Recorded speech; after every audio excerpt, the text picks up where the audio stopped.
అదే RTV app వార్తల్ని క్షణాల్లో చదివే అవకాశం ఉంటుంది. ఒక న్యూస్ పేపర్, ఒక టెలివిజన్ ఛానల్ మీ చేతుల్లో ఎప్పుడూ ఉంటాయి. ఎన్నికల నోటిఫికేషన్ విడుదలైన తర్వాత కూడా ప్రచారం అయితే హోరందుకుంటుంది. ముఖ్యంగా ప్రకాశం జిల్లాలో ఒంగోలు నగరమైనటువంటి ఒంగోలు కార్పొరేషన్ పరిధి, అదేవిధంగా ఒంగోలు నియోజకవర్గ పరిధిలో కూడా మాజీ మంత్రి బాలినేని శ్రీనివాసరెడ్డి కోడలు శ్రీకావ్య అయితే ఇప్పుడు ప్రచారంలో అయితే ఉన్నారు. ప్రతిరోజు కూడా ఆయా వార్డుల్లో పర్యటిస్తూ అక్కడ సమస్యలు తెలుసుకుంటూ అదేవిధంగా ప్రచార కార్యక్రమం అయితే ముమ్మరం చేస్తున్నారు. ఇప్పుడు మనతో పాటు ఉన్నారు, వారు మాట్లాడి తెలుసుకుందాం ఇక్కడ రెస్పాండ్ ఎలా ఉందో, అదేవిధంగా 2024 గెలుపు అవకాశాలపై కూడా వారు మాట్లాడి తెలుసుకుందాం. మేడం చెప్పండి, గత కొన్ని రోజులుగా ఎన్నికల ప్రచారం అయితే బాలినేని ఇంటి కోడలుగా మీరైతే ప్రచారంలో ఉన్నారు. ఇక్కడ ప్రజల నుంచి ఏ విధంగా రెస్పాన్స్ వస్తుంది? పాస్ట్ 25 days నుంచి ప్రచారం చేస్తున్నాం. ప్రతి డివిజన్కి తిరుగుతున్నాం. ప్రతి డివిజన్లో మేము తిరగక ముందు మాకున్న ఒపీనియన్ ఒకటి, తిరిగిన తర్వాత మాకున్న ఒపీనియన్ ఒకటి. ప్రతి ఇంట్లో మేము వెళ్ళి అడుగుతున్నప్పుడు ప్రతి ఒక్కళ్ళలో ఒక ఆనందం.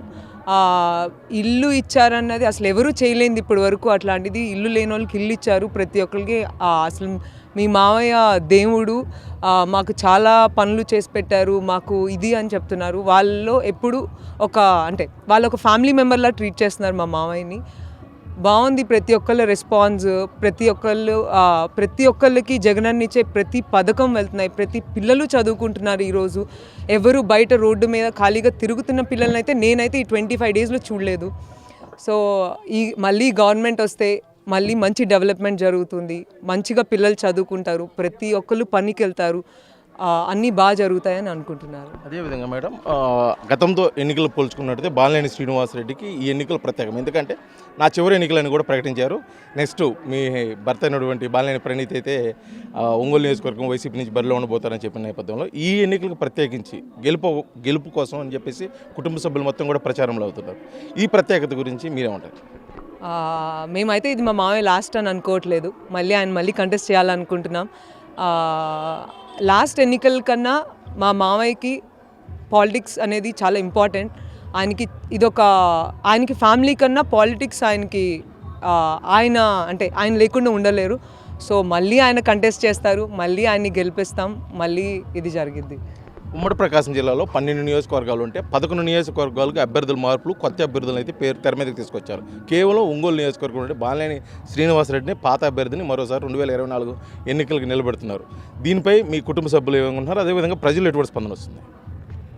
ఒంగోలు అంటే బాలినేని ఫ్యామిలీదండి.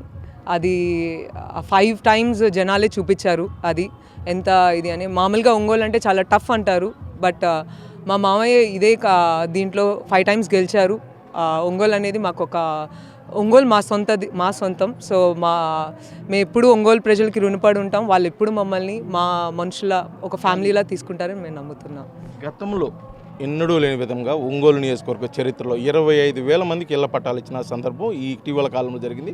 అది ముఖ్యమంత్రి వైఎస్ జగన్మోహన్ రెడ్డి చేతుల మీద ఇవ్వడం కూడా జరిగింది. ఇదైతే ప్రత్యేకించి ప్రజలైతే ఒక నానుడైతే ఉంది. ఈసారి బాలినేని శ్రీనివాసరెడ్డికి మంచి మెజార్టీ అయితే అందించాలని కోరుకున్నారు. ఇందులో వాస్తవం ఉందంటారా, లేకపోతే ఇళ్ల స్థలాలు ఇచ్చారు కాబట్టి ఓన్లీ సింపతి చూపిస్తున్నారు? అయ్యో లేదండి, అట్లా ఏం లేదు. ఇల్లు పట్టాలు వచ్చిన వాళ్ళందరికీ ఇల్లు అనేది చాలా ఇంపార్టెంట్. అందరూ చాలా హ్యాపీగా ఉన్నారు. ఇల్లు పట్టాలు కాకుండా కూడా మామూలుగా మా మామయ్యకి ప్రతి ఒక్కరి దగ్గర మంచి పేరు, ప్రతి ఒక్కరికి మంచి చేశారని తప్పితే ఎక్కడ వాసు గారు వల్ల మేము ఇబ్బంది పడ్డాం, లేకపోతే వాసు గారు వల్ల మాకు ఇది జరిగిందని ఎవ్వరూ అనట్లేదు. ఎందుకంటే ఆయన ఎవరినైనా మన అని తీసుకుంటారు, నా అనుకుంటారు. సో అందుకనే మొత్తానికైతే ఒంగోలు నియోజకవర్గంలో బాలినేని కుటుంబం నుంచి కూడా శ్రీకావ్య అయితే కూడా ప్రచారంలో అయితే ఉన్నారు. ఇక్కడ ఉన్నటువంటి ప్రజల స్పందన చూస్తుంటే ఈసారి 2024 ఎన్నికల్లో కూడా మరోసారి బాలినేని శ్రీనివాసరెడ్డి ఖచ్చితంగా విజయం సాధిస్తారు. ప్రజల నుంచి అయితే అన్యూహ స్పందన వస్తుంది. గతంలో ఇచ్చిన ఇళ్ల స్థలాల విషయం కూడా ప్రత్యేకించి అయితే మంచి రెస్పాండ్ అయితే వస్తుందని చెప్పేసి కూడా మనతో అయితే తెలియజేస్తున్నారు. వీడియో జర్నలిస్ట్ లక్ష్మణ్తో శ్రీనివాస్, RTV ఒంగోలు, ప్రకాశం జిల్లా.